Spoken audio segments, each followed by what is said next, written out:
तो इंडिया भले ही champions trophy खेलने पाकिस्तान ना जाए, लेकिन इंडिया को चैंपियंस ट्रॉफी खेलनी है। और जो भारत और पाकिस्तान के जितने मैचेस हैं वो सारे मैचेस न्यूट्रल वेन्यू पर होंगे, और इंडिया के जो मैचेस रहेंगे वो सभी मैचेस, चाहे इंडिया के जितने पाकिस्तान से ही हो या अदर कंट्रीज से भी मैचेस हो, वो सारे मैचेस यूएई में होंगे। तो इंडिया के जो मैचेस हैं वो तय हो चुके हैं, और जो इंडिया का स्क्वाड है वो भी आ चुका है कि इंडिया की प्लेइंग 11 क्या होने वाली है, और इंडिया किस ग्रुप में इंडिया को बांटा गया है वो भी आ चुका है। तो आइए इस वीडियो के माध्यम से जानते हैं कि इंडिया को किस ग्रुप में चुना गया है, और इंडिया का स्क्वाड क्या होने वाला है, और इंडिया की जो मैचेस की तारीखें हैं वो कौन कौन सी रहने वाली है। तो आप हमारे वीडियो में लास्ट तक बने रहिए। तो आइए वीडियो को शुरू करते हैं। तो जैसा कि आप सभी तो जानते ही हैं कि इंडिया और पाकिस्तान के बीच में चैंपियंस ट्रॉफी का जो सबसे बड़ा विवाद था वो सुलझ चुका है, और इंडिया के जितने मैचेस होंगे वो सारे मैचेस यूएई में खेले जाएंगे। और इंडिया को पहले स्क्वाड में बांटा गया है, इंडिया को पहले ग्रुप में रखा गया है, 2 ग्रुप बनाए गए हैं, जिसमें जो पहला ग्रुप है उसमें इंडिया है, और उसके बाद पाकिस्तान है पहले ग्रुप में, फिर उसके बाद में न्यूजीलैंड और बांग्लादेश है, इनको पहले ग्रुप में रखा गया। और जो दूसरे ग्रुप वाली टीम है उसमें ऑस्ट्रेलिया हो गई, फिर उसके बाद में साउथ अफ्रीका है, इंग्लैंड है, और उसके बाद में जो अफगानिस्तान है। तो ये 4 टीमें ग्रुप बी में है, और इंडिया और फिर न्यूजीलैंड, फिर उसके बाद में बांग्लादेश और पाकिस्तान को ग्रुप ए में रखा गया है।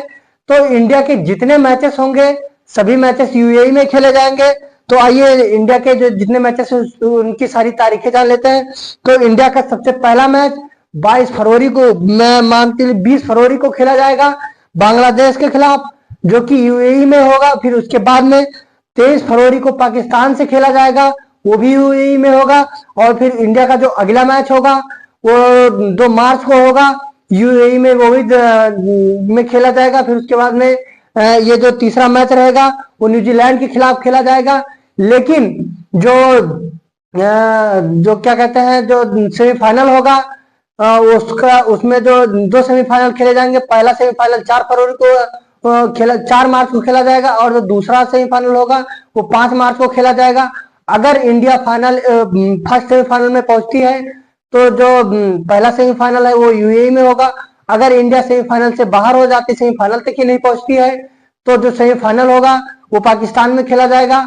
और जो फाइनल है वो 9 मार्च को खेला जाएगा। अगर इंडिया फाइनल तक पहुंचती है तो ये जो फाइनल होगा ये यूएई में होगा। अगर इंडिया फाइनल तक नहीं पहुंचती है तो ये जो फाइनल है वो पाकिस्तान में ही खेला जाएगा। अभी इससे पहले जो चैंपियंस ट्रॉफी हुई थी उसमें भारत और पाकिस्तान का फाइनल हुआ था, लेकिन भारत हार गई थी 2017 में। पाकिस्तान इसकी विनर है। तो इससे पहले भी इंडिया ने चैंपियंस ट्रॉफी जीत रखी है, लेकिन 2017 की चैंपियंस पाकिस्तान ही है। तो आइए अब इंडिया की जो प्लेइंग 11 है उस पर भी नजर डाल लेते हैं कि क्या इंडिया की जो 15 सदस्यीय टीम होने वाली है वो कौन सी रहेगी। तो इस लिस्ट में जो सबसे पहला नाम है जो ओपनिंग का जिम्मा है, तो वो जो ओपनिंग रहने वाला है वो रोहित शर्मा के कंधों पर रहेगा। रोहित शर्मा कैप्टन रहेंगे। फिर उसके बाद में रोहित शर्मा के साथ में शुभमन गिल ओपनिंग करने आएंगे। फिर उसके बाद में बैकअप ओपनर के रूप में फिर उसके बाद में केएल राहुल को चुना जाएगा। फिर विराट कोहली को मिडिल ऑर्डर में विराट कोहली रहेंगे। फिर उसके बाद में ऋषभ पंत विकेट कीपर रहेंगे, उसमें कोई डाउट नहीं है। फिर रविंद्र जडेजा हो गए ऑलराउंडर में। फिर उसके बाद में वाशिंगटन सुंदर को भी चुना गया है इस टीम में। फिर उसके बाद में हार्दिक पांड्या हो गए ऑलराउंडर में, जो सबसे बड़े ऑलराउंडर है हार्दिक पांड्या इंडिया के। फिर उसके बाद में शिवम दुबे को भी चुना गया, क्योंकि T20 वर्ल्ड कप में शिवम दुबे को चुना गया था। परफॉर्मेंस तो खैर एवरेज ही था, लेकिन इस बार भी चुना गया उनको। फिर वहीं जसप्रीत बुमराह इंडिया की तरफ से फास्ट बॉलिंग करेंगे। फिर उसके बाद में मोहम्मद सिराज हो गए और मोहम्मद शमी, इन दोनों को पेस बॉलिंग के रूप में चुना गया है। फिर उसके बाद में हर्षित राणा है और कुलदीप यादव। जी हाँ, दुबई के स्पिन ट्रैक में कुलदीप यादव का एक अहम योगदान होने वाला है। कुलदीप यादव चाइनामैन गेंदबाज है, जो कि इंडिया के लिए एक ट्रम्प कार्ड साबित हो सकते हैं, और इनकी गेंद घूमती भी है, और खास करके दुबई की पिचों पर तो और ही घूमेगी। तो आपको क्या लगता है कि जो इंडिया की प्लेइंग 11 है इसमें और कुछ बदलाव होना चाहिए? आप हमारे कमेंट बॉक्स में जरूर बता सकते हैं।